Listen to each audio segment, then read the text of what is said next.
नमस्कार. माझे नाव ॲडव्होकेट शंकर भगवानराव जाधव. संत समागम या पेजद्वारे 3 दिवसीय शिवचरित्र काळाची गरज या विषयावर आपण चिंतन करणार आहोत.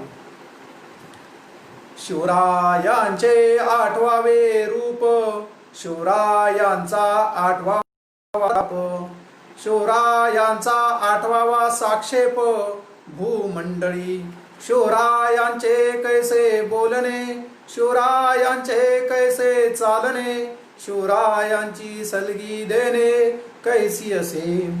सकळ सुखांचा केला त्याग, मनोनी साधिजे जो योग, राज्य साधनेची लगबग कैसी असे. शिवरायांशी 8वावे, जीवित तृणवत मानावे, इहलोकी परलोकी उरावे कीर्ती रूपे. निश्चयाचा महामेरू, बहुत जनासी आधारू, अखंड स्थितीचा निर्धारू, श्रीमंत योगी. पुण्यश्लोक छत्रपती श्री शिवाजी महाराज की जय. धर्मवीर छत्रपती श्री संभाजी महाराज की जय. भारत माता की जय. हिंदू धर्म की जय. जय जय रघुवीर समर्थ. माझे गुरुदेव व पूजनीय सुनीलदादा चिंचोळकर, ज्यांच्या प्रेरणेमुळे, ज्यांच्या आशीर्वादाने, ज्यांच्या आदेशाने ह्या शिवचरित्र सांगण्यास प्रारंभ केला, ते पूजनीय सुनीलजी चिंचोळकर. या महाराष्ट्राचे कुलदैवत आई तुळजाभवानी, या महाराष्ट्राचेच नव्हे अवघ्या हिंदुस्थानाचे कुलदैवत पुण्यश्लोक छत्रपती श्री शिवाजी महाराज. धर्मासाठी कसे मरावे हे शिकणारे धर्मवीर छत्रपती श्री संभाजी महाराज. या महाराष्ट्रास नव्हे या भारतभूमीस 2 छत्रपती देणाऱ्या आई तुळजाभवानी व पुण्यश्लोक छत्रपती जिजामाता. या महाराष्ट्राचेच नव्हे अवघ्या हिंदुस्थानाचे कुलदैवत छत्रपती श्री शिवाजी महाराज.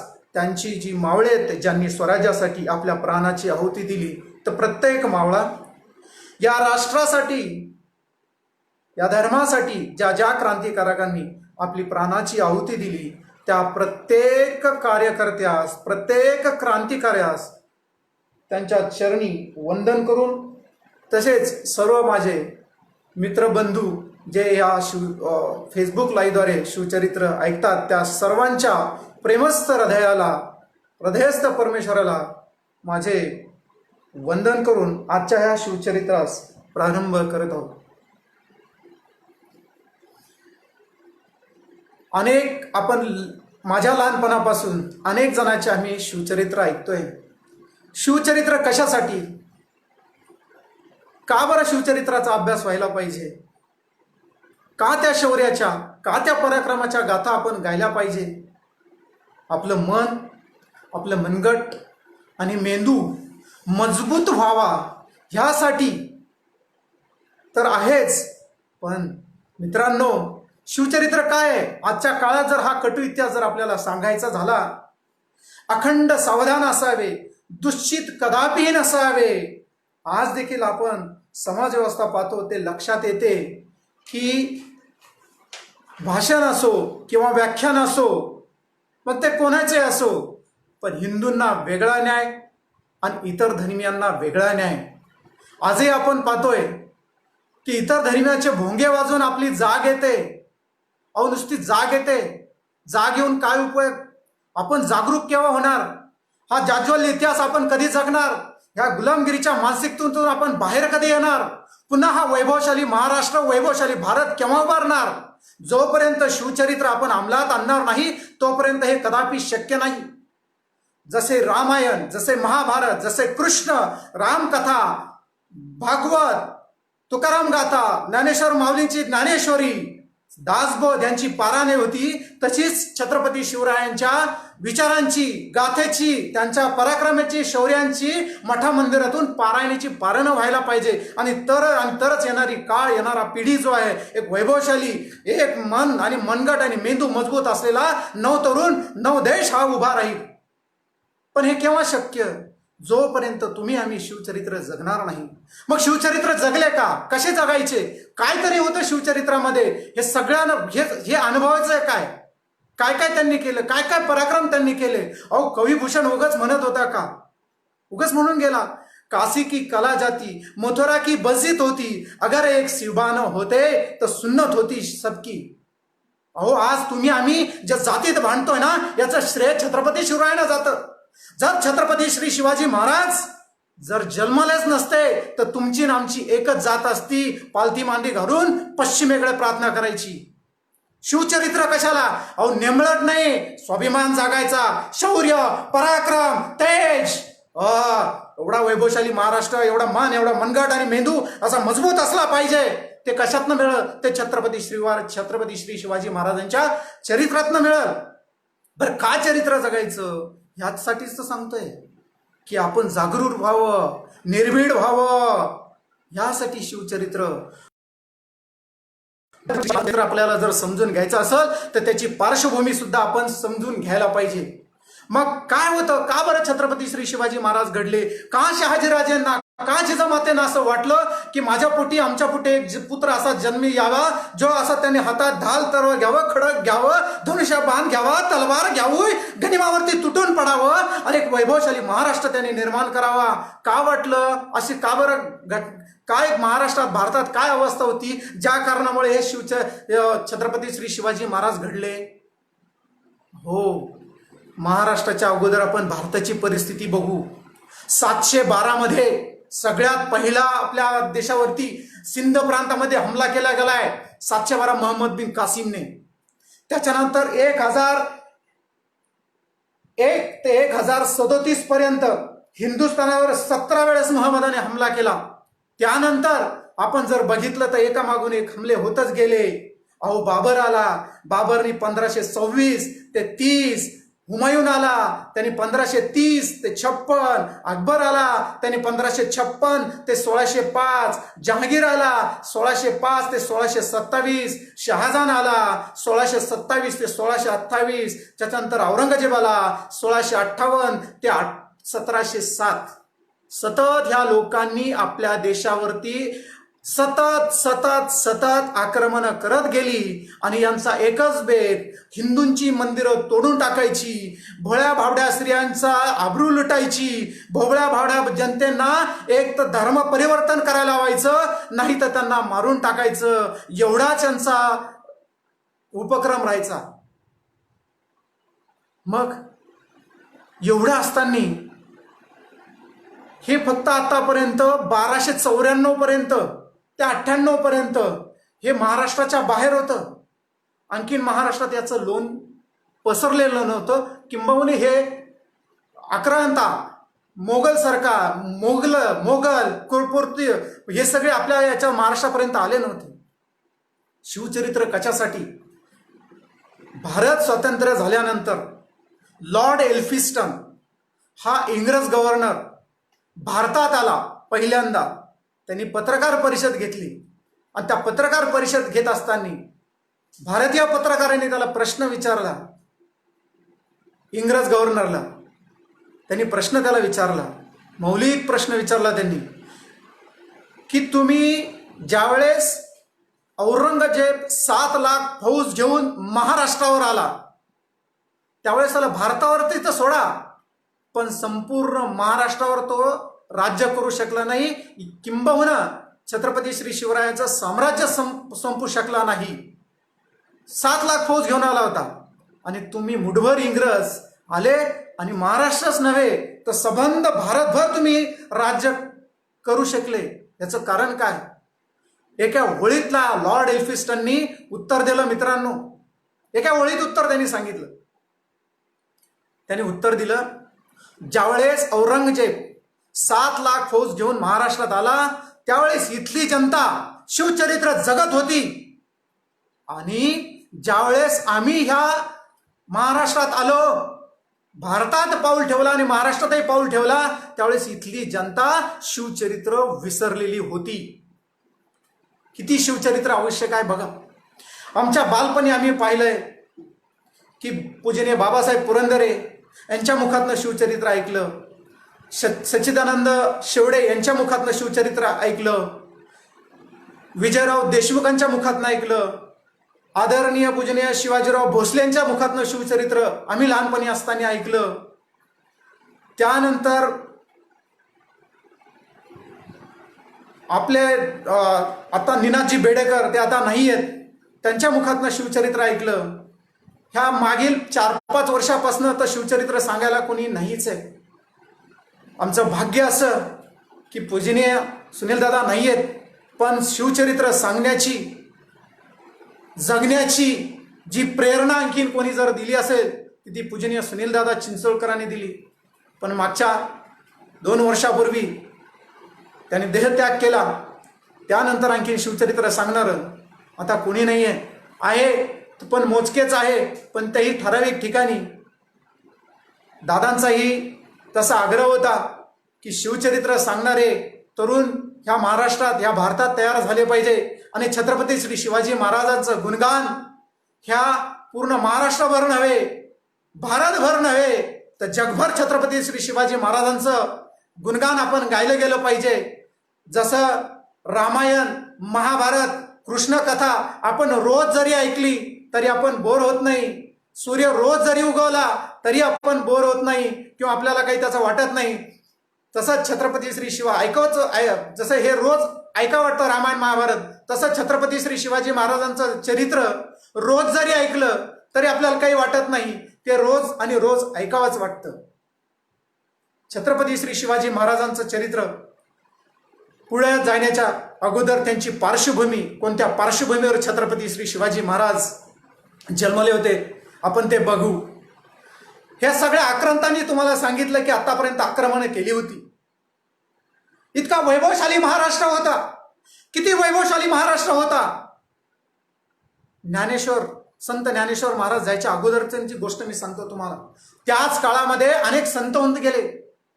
ज्ञानोबा, ज्ञानेश्वर माऊली, निवृत्ती महाराज, मुक्ताबाई, त्याच्यानंतर संत नामदेव, चोखामेळा, जनाबाई.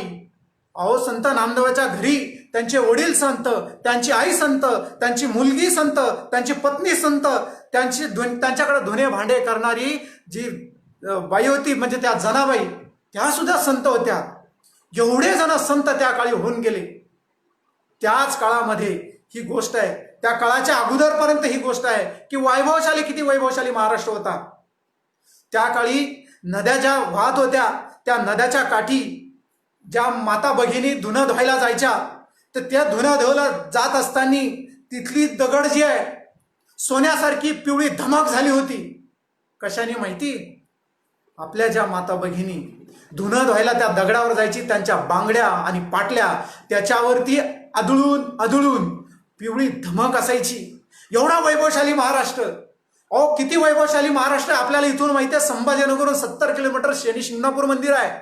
त्या काळी घराला दरवाजेच नसायचे. का?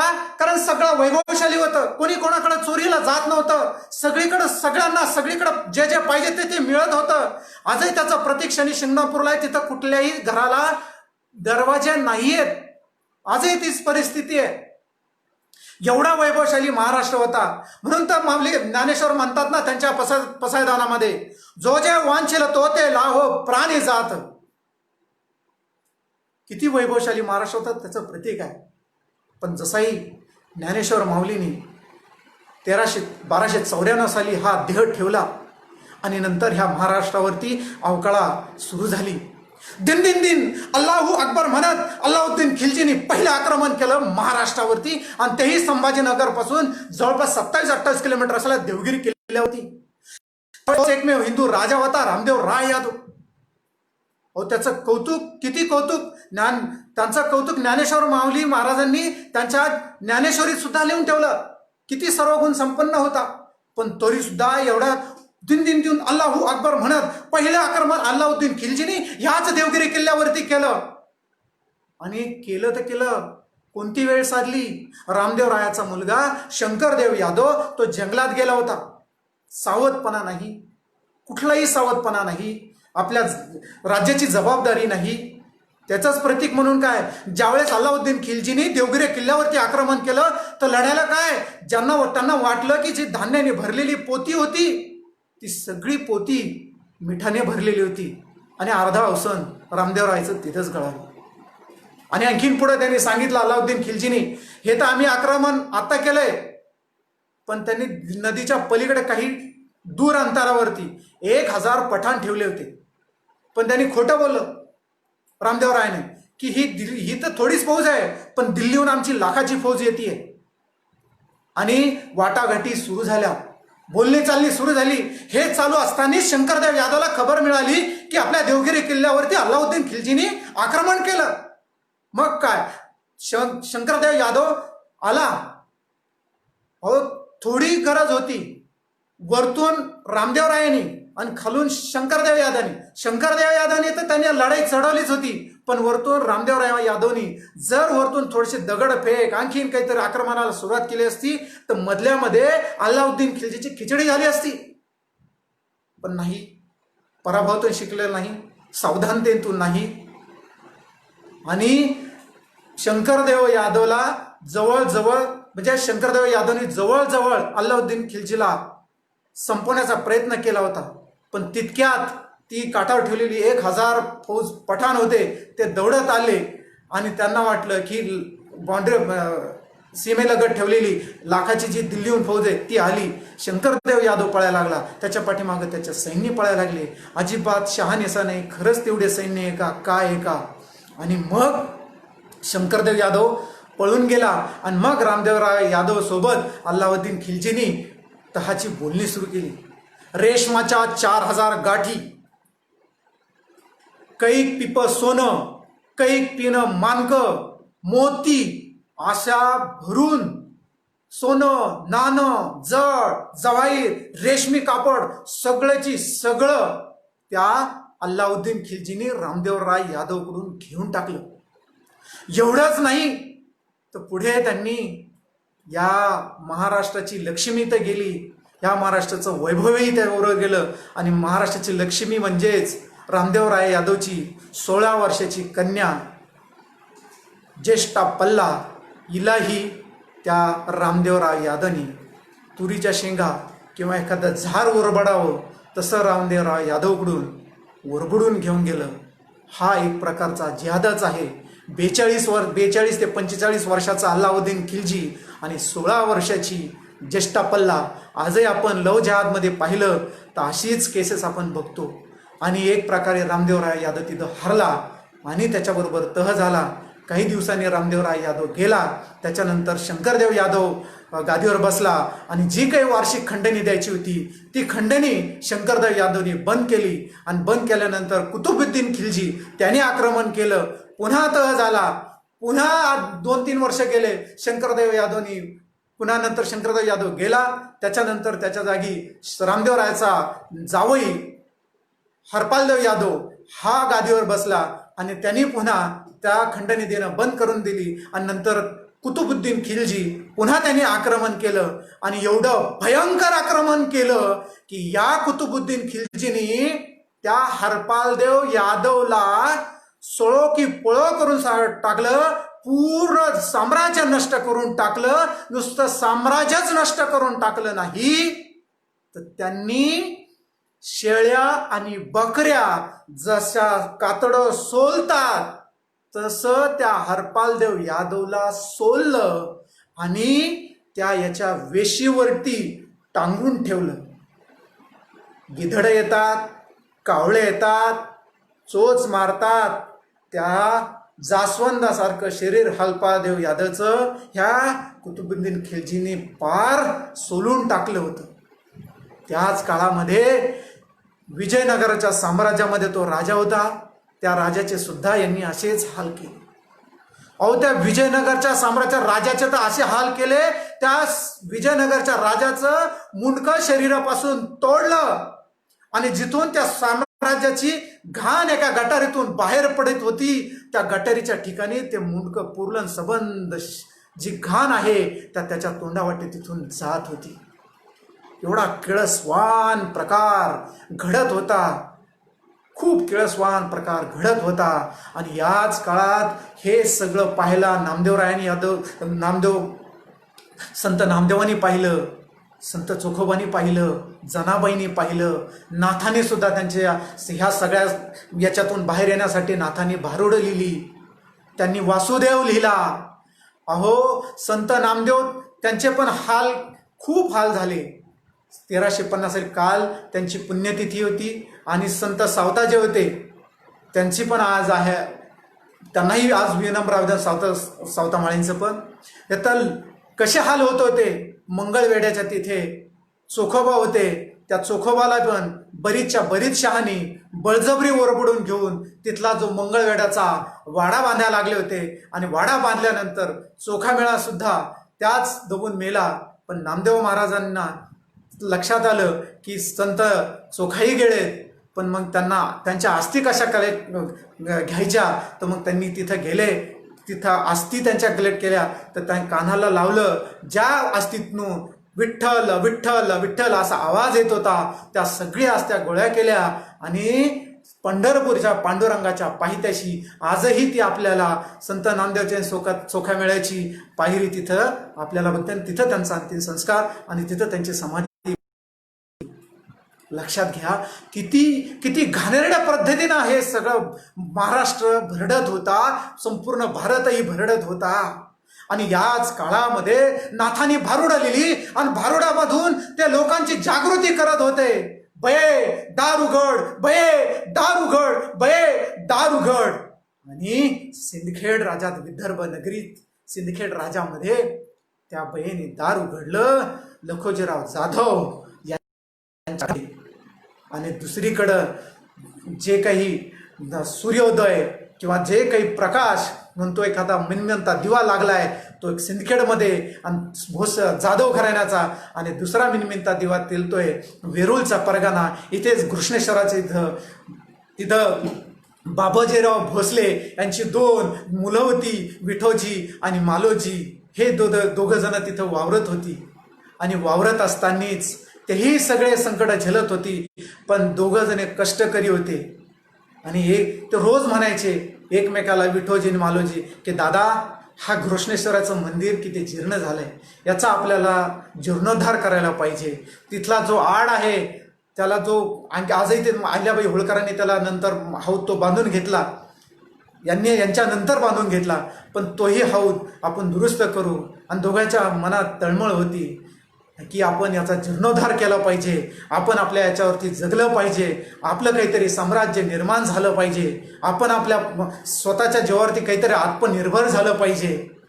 आणि मग एक दिवस ते असा नांगर चालत असताना त्यांच्या फळाला कुठंतरी अडकला आणि तिथं खोदलं तर सोन्याने भरलेली 2 हंडे त्यांना सापडली आणि त्यांना खूप आनंद झाला.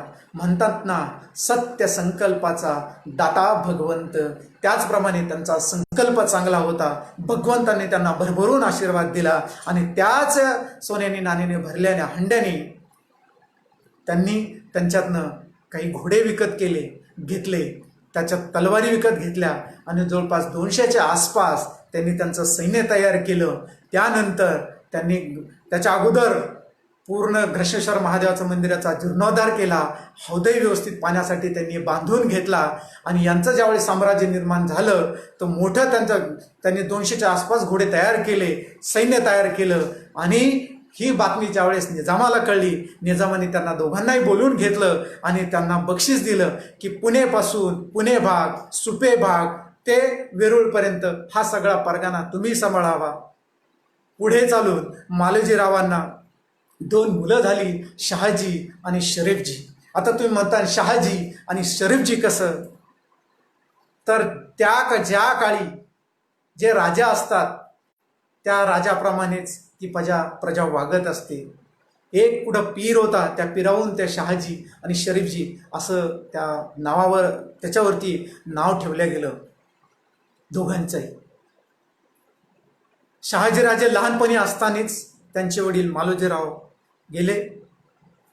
त्या मालोजीरावांचं जे लग्न झालं होतं ते उमाबाई निंबाळकर, फलटणजवळ निंबाळकर घराणं आहे त्यांच्याबरोबर झालं होतं. त्या उमाबाईंनी आपल्या 2 लेकरांना व्यवस्थित सांभाळलं आणि दिवसेंदिवस शहाजीराजे मोठे होत गेले. राजबुंड व्यक्तिमत्व, दिपाडची दिपाड, उंच पुरं, शरीर यष्टन सगळं चांगलं होतं. आणि तिकडेही जिजामाता लखोजी जाधव यांच्या घराण्यामध्ये त्यांनी जन्म घेतला होता.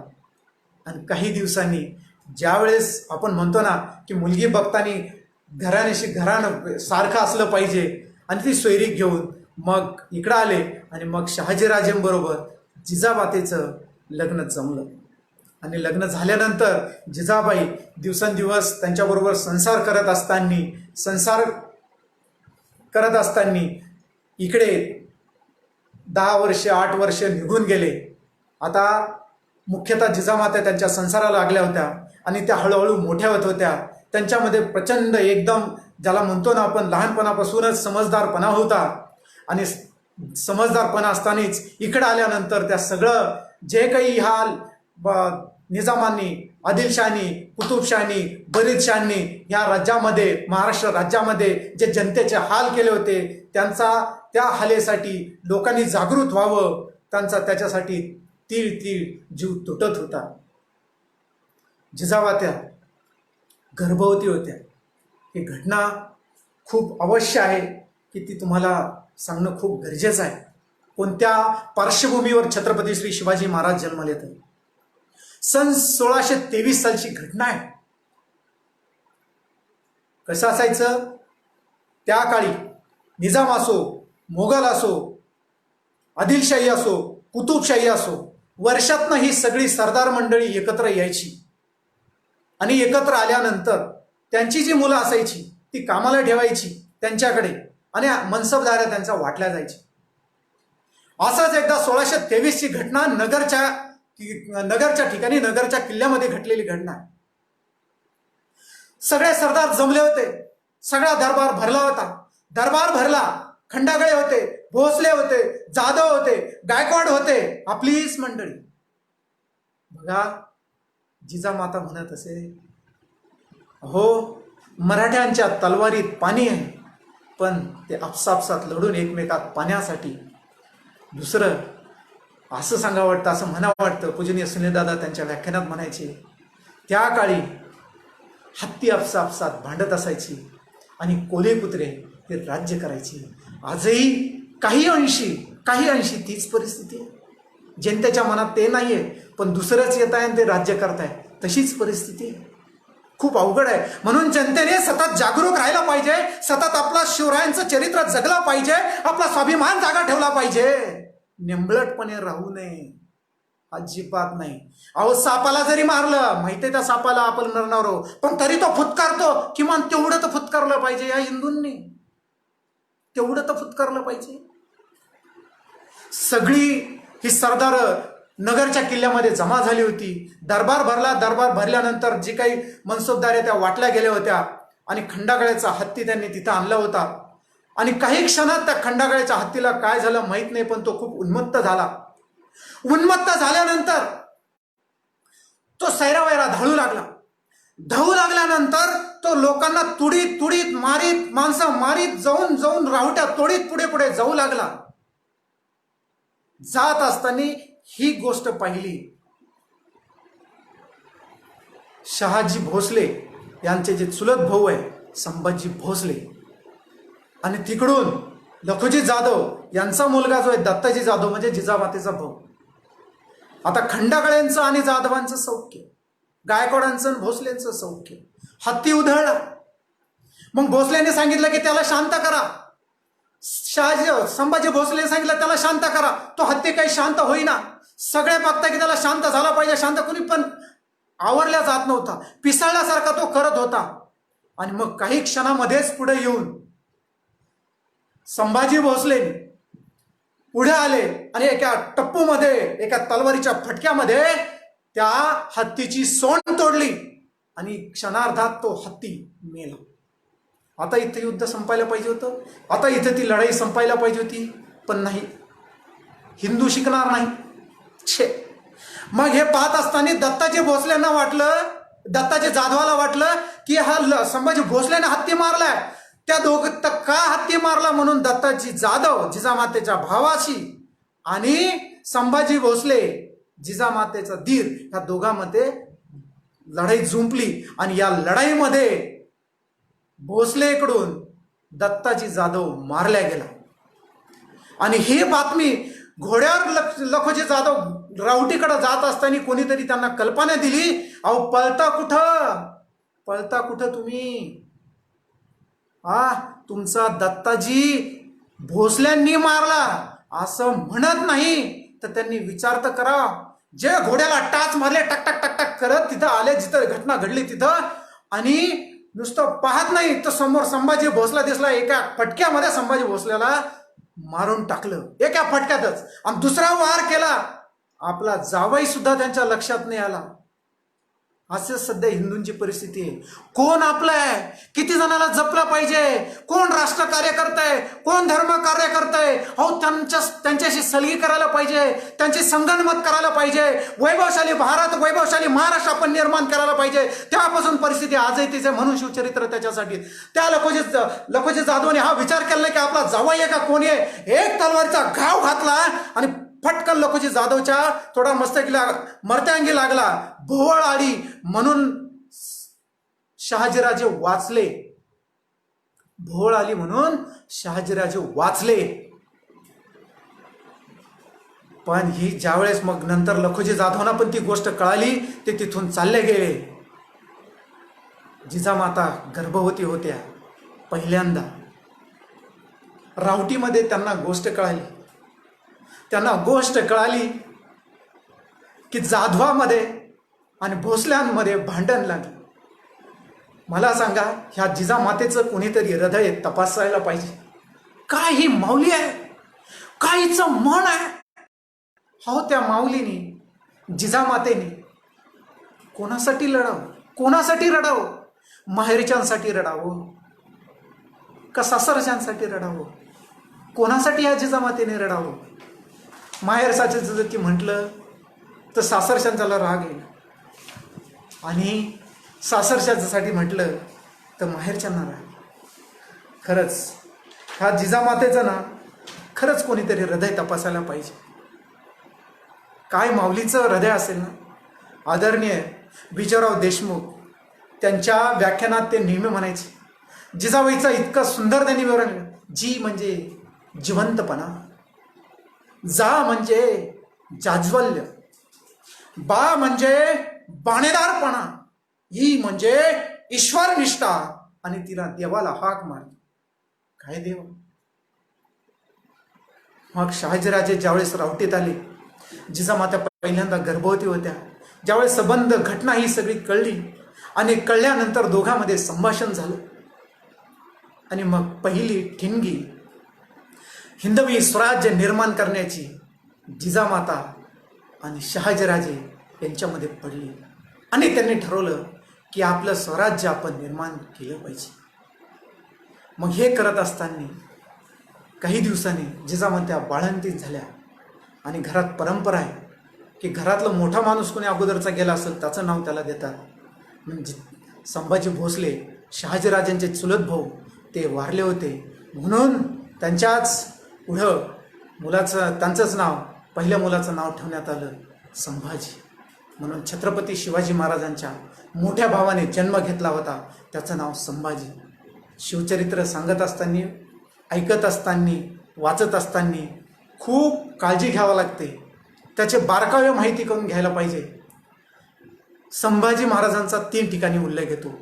एक, शहाजीचे भाऊ संभाजी, शहाजी पुत्र संभाजी, आणि तिसरे, ज्यांची आपण शौर्याची, पराक्रमाची, धर्मासाठी मरणाऱ्या, बलिदान करणाऱ्या संभाजी महाराजांची गोष्ट करतो, ते शिवाजी पुत्र संभाजी, ज्याला आपण सगळेजण छावा म्हणतो, ते छत्रपती श्री संभाजी महाराज. पहिले संभाजी, शहाजी पुत्र संभाजी जन्मले. दिवसामागून दिवस जात होते. मग काही काळानंतर शहाजीराजांच्या लक्षात आलं की आपण आता स्वराज्य निर्माण करायला पाहिजे, आणि त्यांनी तेही प्रयत्न केला.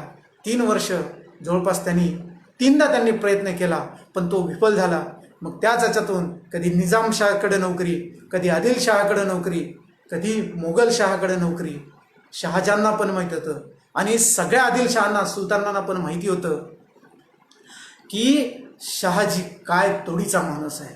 पराक्रमी, शौर्य, भयंकर, कोणी नामोहरण करूच शकत नाही. अहो, हातात हवा धरू शकत नाही, चालत्या पाण्यातला मासा कोणी पकडू शकत नाही. तसं शहाजीराजांनाही कोणी पकडू शकत नाही, एवढे शूरवीर होते. धोक्याने ते पकडले गेले. त्या भाग आपण नंतर बघणार की कसे धोक्याने पकडले गेले. दिवसामागून दिवस जात होते आणि मग लक्षात काही दिवसांनी शहाजीराजांनी आदिलशहाकडे नोकरी पत्करली. म्हणजे तो ठरावच झाला आदिलशहामध्ये आणि मोगलशहामध्ये की कोणाकडे हा शहाजी राहील म्हणून. कारण 3दा बंड केलं होतं आणि त्यावेळेस मग मोगलांचं ठरलं की शहाजीला पुण्यापासून दूर ठेवा, म्हणून बेंगलोर शहरामध्ये त्यांना तिकडला परगणा दिला आदिलशाहीमध्ये. आणि याच काळामध्ये आता दुसरी घटना खूप अवश्य आहे की जी सांगणं, शिवचरित्र ज्यावेळेस आपण ऐकतो किंवा त्याचा अभ्यास करतो, ह्या घटना आपल्याला लक्षात घ्यायला पाहिजे. 1623ची जी घटना घडली ती आपण बघायला पाहिजे. आणि दिवसामागून दिवस जात होते. काही दिवसा अगोदरच ह्या मोगली सरदारनी, त्यावेळेसही जिजामाता गर्भवती होत्या, ह्या मोगली सरदारनी, त्याचं नाव आहे महाबत खान. अहो, याने घाट घातला होता जिजामातेला उचलून न्यायचा, जिजामातेला. पण उचलले कोण गेली? शहाजीराजांची भाऊजाई जिजामातेच्या जावेलाच उचललं गेलं होतं महाबत खानानं. कुठून? नाशिक जवळून. आणि तिथून उचलल्या गेल्यानंतर मोठ्या पराक्रमाने, शौर्याने शहाजीराजांनी त्यांना परत वापस आणलं.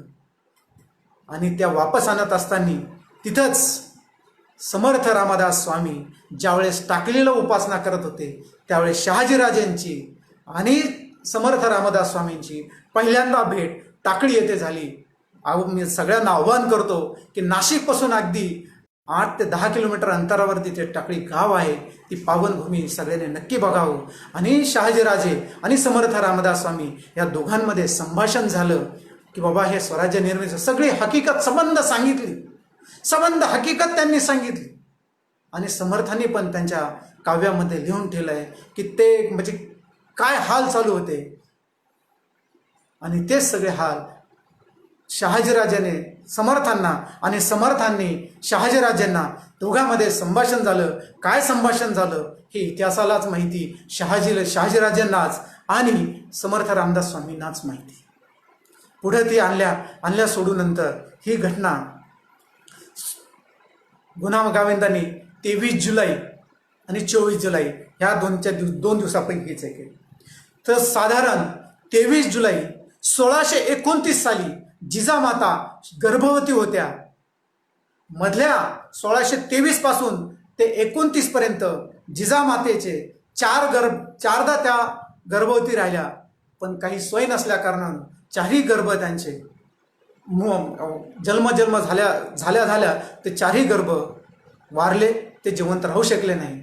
आता ही काळजी होती की बाबा हा गर्भ राहिलाय, याची पूर्ण काळजी घ्यायला पाहिजे. म्हणून सगळ्यांच्या मावळ्यांच्या संगनमताने, शहाजीराजांचे सहकारी आहेत त्यांच्या मित्रांच्या संगनमताने ह्या जिजामातेंना शिवनेरी किल्ल्यावरती ठेवण्यात आलं. शिवनेरी हा मोगलांकडेच होता, पण तिथे विश्वासराव नावाचे जे होते त्यांच्याकडे ते छत्रपती शहाजीराजांचे मित्रच होते आणि त्यांच्या सान्निध्यामध्ये जिजामाता तिथं ठेवण्यात आले. गोमाजी काका त्यांच्या संगतीला होते, त्याच्यानंतर विश्वासराव तिथं होते आणि सगळी मंडळी जिजामाता ते तिथं थांबत होती. घटना गर्भवती होत्या जिजामाता. आणि 1629ची घटना आहे 23 जुलैची. लखोजी जाधव एकदम पराक्रमी, त्यांचा मुलगा पहिला दत्ताजी जाधव वारला, त्याच्यानंतर अचलोजी जाधव, त्याच्यानंतर यशवंत आणि त्यांचा भाऊ, हे सगळे एक दिवस त्या निजामाला कोणीतरी सांगितलं की लखोजी जाधव हा शिवाजीला जाऊन मिळालेला आहे आणि तो तुमच्यावर चेटूक करतो. हा निजाम इतका नीच, इतका नालायक की काय पराक्रम नावाची गोष्ट त्याच्याकडे नव्हती. फक्त बस स्त्री लंपट, अनेक स्त्रिया हिंदूंच्या पकडून आणलेल्या त्यांनी आणि त्यांच्याकडे ठेवल्या. आणि त्या स्त्रियांचा उपभोग घेत असे, दिवसभर दारू ढोसत असे. आणि त्याच याच्यामध्ये त्याला मौलवीने लावून दिलं की तुम्ही जे आहे एवढं जे आहे लखोजी जाधव तुमच्या विरुद्ध चेटूक करतोय. ही गोष्ट कळल्यानंतर लखोजी जाधव, अचलोजी जाधव, यशवंत आणि त्यांचे काका हे सगळ्यांना बोलून घेतलं गेलं निजामाने. कुठं बोलवलं माहितीये? अहो, अनेक जण ह्या संभाजीनगरपासून जवळपास 27 ते 28 किलोमीटरवरती असणारा देवगिरीचा किल्ला आहे. त्या देवगिरीच्या किल्ल्यावरती आणखीनही ती पांढऱ्या रंगाची बिल्डिंग आहे. त्या बिल्डिंगमध्ये बरेच जण तिथं जाऊन आले असतील, पण तिथले गाईड तुम्हाला मिसगाईड करतात. कारण सगळे यवनांचीच लोक तिथं, आपली जरी हिंदू असली तरी गुलामगिरीत असलेली, पार त्यांना इतिहास माहिती नाही, काही माहीत नाही. आणि त्यांनी जो ऐकलेला नंतरच्या काळात लोकांनी जो भरवलेला आहे तोच इतिहास आपल्याला सांगत राहतात. त्या पांढऱ्या बिल्डिंगमध्ये एके दिवशी जिजामातेच्या ह्या सगळ्या माहेरच्या लोकांना बोलवण्यात आलं. आणि बोलवल्यानंतर सगळे दरबारात होते. भरल्यानंतर जिजामातेच्या वडिलांना लखोजी जाधव त्यांनी जो नजराना निजामासमोर ठेवला होता तो सगळा नजराना निजामाने पाहिला तर नाहीच, डुंकूनही पाहिला नाही. हे 4 जण त्यांच्या अगोदरच तलवारी काढून घेतल्या गेल्या होत्या. नजराना डुंकून पाहिला नाही आणि मागच्या दाराने निजाम निघून गेला.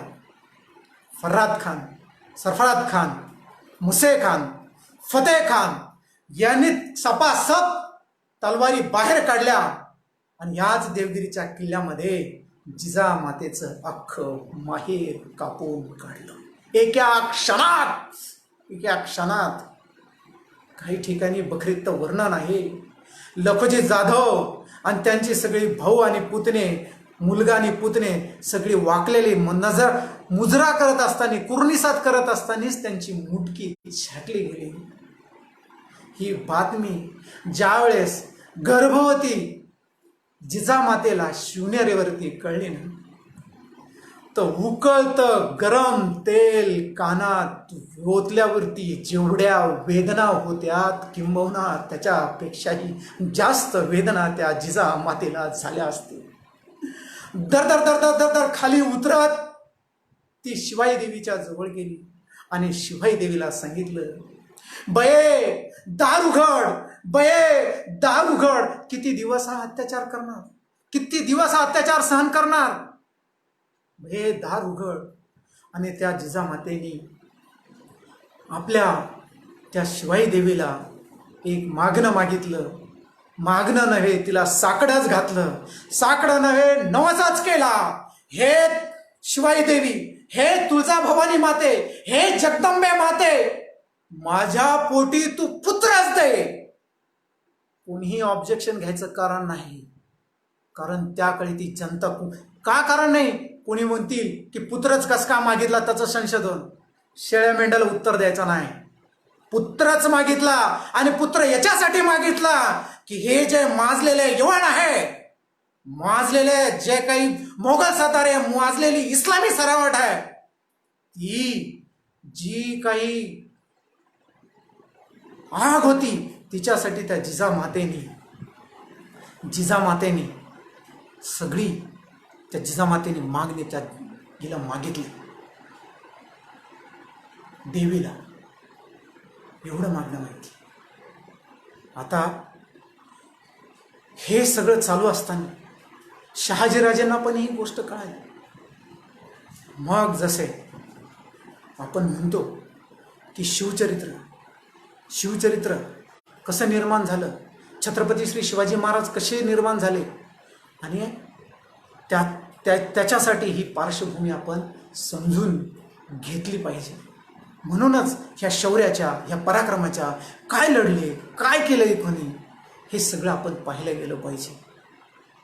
परगाने काय असतात, त्याच्यानंतर सुपे काय आहे, शाहिरांनी काय काय सांगितलं, याचा परामर्श आपण उद्या छत्रपती श्री शिवाजी आपण निश्चित बघणार आहोत. काय परगणा असतो, काय मावळ असतो, ह्या सगळ्याविषयी आपण परामर्श निश्चित घेणार आहोत. पण जिजामाता गर्भवती असताना आणि ज्यावेळेस कापून काढलं त्या दिवशी तारीख होती 23 जुलै 1629 सालची. म्हणूनच म्हणताना की त्या जिजामातेला पूजनीय विजयराव देशमुख म्हणतात की जी म्हणजे जिवंतपणा, बा म्हणजे बाणेदारपणा, ईश्वर जा म्हणजे जागृतपणा, त्याच्यानंतर ई म्हणजे ईश्वरनिष्ठा. हे ह्याच्यासाठीच किती जागरूक होती, ईश्वरावर किती निष्ठा होती, ज्वलांत किती तेज होतं. हो, डोहाळ्याचं पण वर्णन केलेलं आहे जिजामातेचं.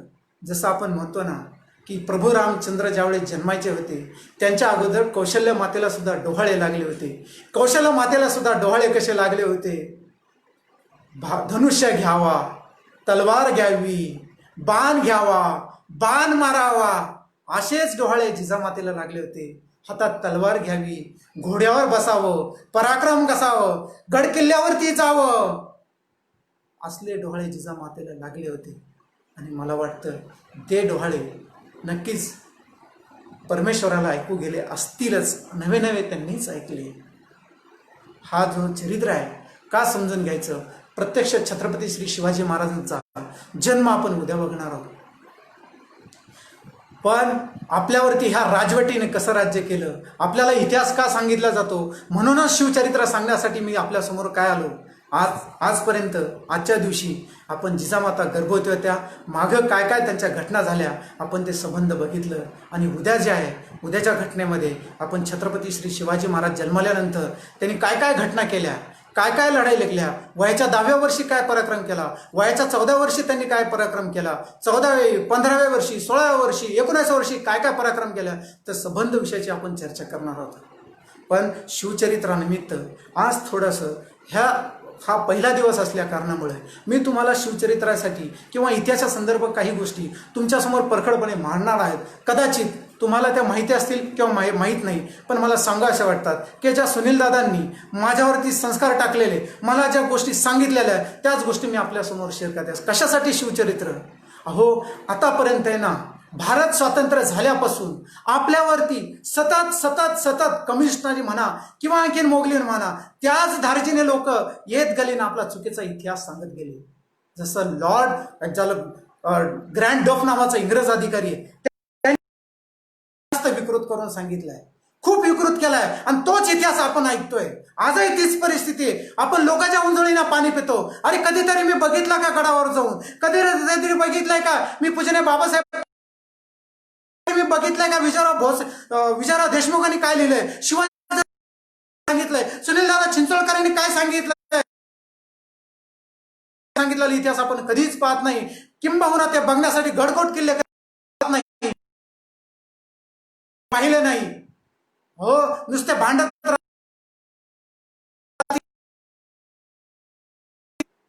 आपण खुशाल म्हणतो, आपल्याला लाज वाटत नाही. काही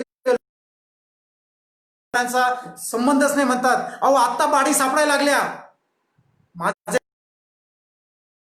होती की समज ज्यावेळेस औरंगजेब चालून आला ना महाराष्ट्रावरती 23 मार्च 1619 साली त्यांनी रायगड जाळून टाकला, ग्रंथ त्याच्यात जाळून टाकले.